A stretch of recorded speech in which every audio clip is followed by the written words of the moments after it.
Where in the world Nigeria, where a new wave of violence from herdsmen has killed hundreds of Christians in the northern part of the country? Church leaders are calling it ethnic cleansing.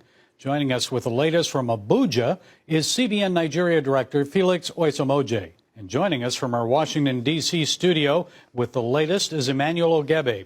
Emmanuel's an international human rights attorney. He's had relatives killed in the recent violence. First, Emmanuel, tell us what happened to your family members.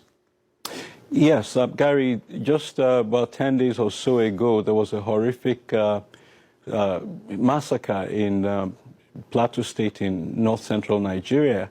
And I just, saw the news from contacts there. It wasn't until a couple of days later that I learned that 6 of my relatives died in that attack. From what we've been able to piece together, the husband and his pregnant wife tried to take her out of the house to safety and come back for the kids. But they ran into the herdsmen on their way.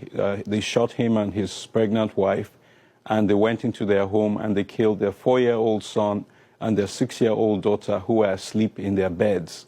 They also had 2 relatives who were visiting for the summer break, and those were killed as well. So this was really a horrific slaughter. Over 238 people were killed.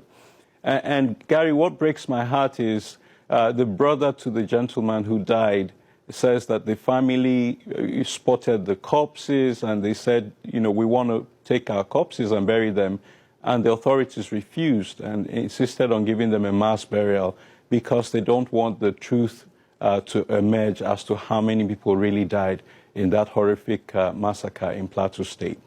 Felix, has the violence against Christians subsided, or is it continuing? Gary, I will say we have noticed some escalation in the last few months. So you are right to say it's increasing at this point. Where is it specifically happening, Felix, and why? It's happening more in the Middle Belt area of the country. And the reason simply is because the Fulani herdsmen take their cattle into people's farmlands. They eat up their crops on the farm, and when the people challenge them, then before you know, they respond with AK-47s. Where do they get the AK-47s? So I understand this is different than the Boko Haram violence, those terrorists. Where do they get the AK-47s, and why are they responding that way? That has been the question, because given how much an AK-47 will go for, a Fulani herdsman will probably need to sell all his cattle to be able to buy an AK-47. Gary, what we have is a genocide. They are trying to displace the Christians, they're trying to possess their lands, and they're trying to impose their religion on the so-called infidels and pagans who they consider Christians to be. Who is funding them? Who's providing them with the weapons, and why? Yeah, now, that's a very good question. We've always wondered how they could afford such sophisticated arms. In the few occasions where they run into the military, they overpower the military with the level of weaponry. And there's several theories. One of them, of course, is that the arms proliferation that resulted from the collapse of Libya saw an influx of arms into the country that fell into the hands of both Boko Haram and the Fulani herdsmen. But even more sinister is the fact that a lot of these cattle are owned by very rich Fulanis who are in government and who are in power. So there is a strong belief that the Fulanis, the ruling elite, are actually funding these herdsmen to conduct these attacks, because that way they can dominate politically and they can dominate physically in terms of land grab. The attacks are coming from the Fulani herdsmen who actually brought jihad. They brought violent jihad to Nigeria in 1804. And many believe that this is simply a continuation of that jihad. I can tell you that in Plateau State in particular, over 50 communities of Christians have been cleared, they've been de-Christianized. The Christians have been pushed out, and these communities have been overrun and taken over by the Fulani herdsmen and their cattle. So this group is actually worse than Boko Haram. Boko Haram has rules of engagement. They have some kind of ideology. These people slash, kill, and burn. I think they exemplify what the scripture says in John 10:10. The thief comes but to steal, to kill, and destroy. And they're destroying. Christians are being hunted on their farms, in their homes. They're being slaughtered. This is a genocide. In Benue State alone, this year, over 500 Christians have been killed in that one state, including, Gary, you must have heard about this, the shocking attack in April where they attacked a church mass and they killed 19 people, including the priests who were serving communion in the church that morning. So 19 worshippers were killed in church. One more recent incident, last weekend, the Archbishop of the Anglican Church of Jos, his home was attacked and one person was killed. So, Gary, what we have is a genocide. They are trying to displace the Christians, they're trying to possess their lands, and they're trying to impose their religion on the so-called infidels and pagans who they consider Christians to be. CBN, I know, has worked in Nigeria for years, Felix, and I know in the past we've reached out to help people displaced by the Boko Haram violence. So what are we doing now to help? One of the things our team just came back from a place called Kagoro in the north central area of Nigeria, where has experienced a lot of violence as well related to the Fulani herdsmen.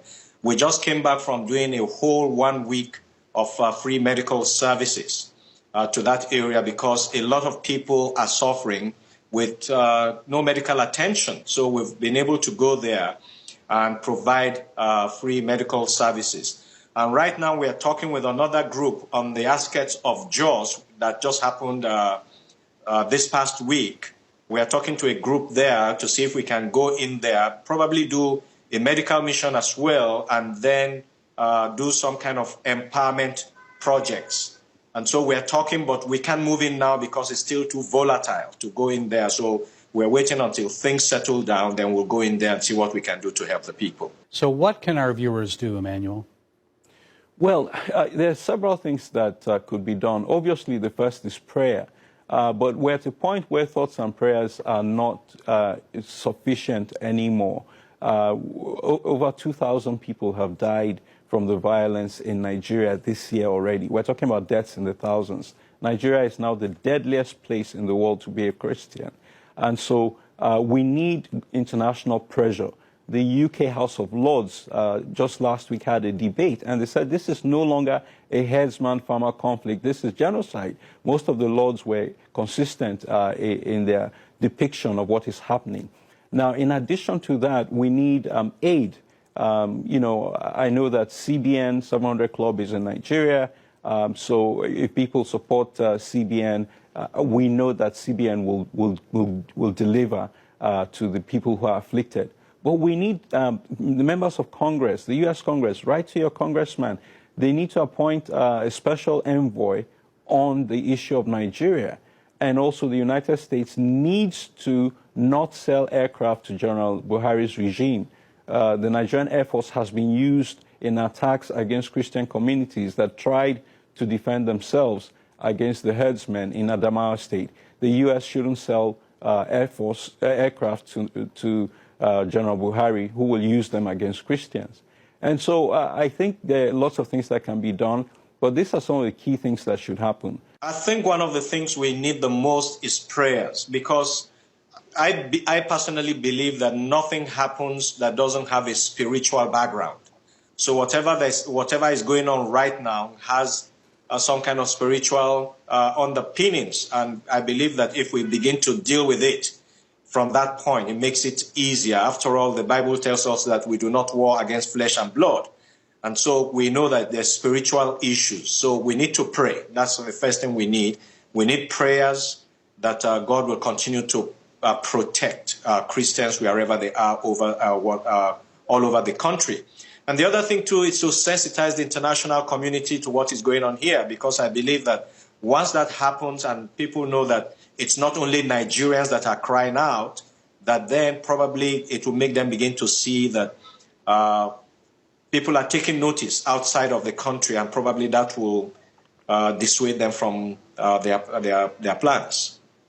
Yeah, and Gary, if I can say one last thing, there is a Christian girl who was abducted by Boko Haram, and they asked her to convert to Islam, or and then she would be set free, and she refused.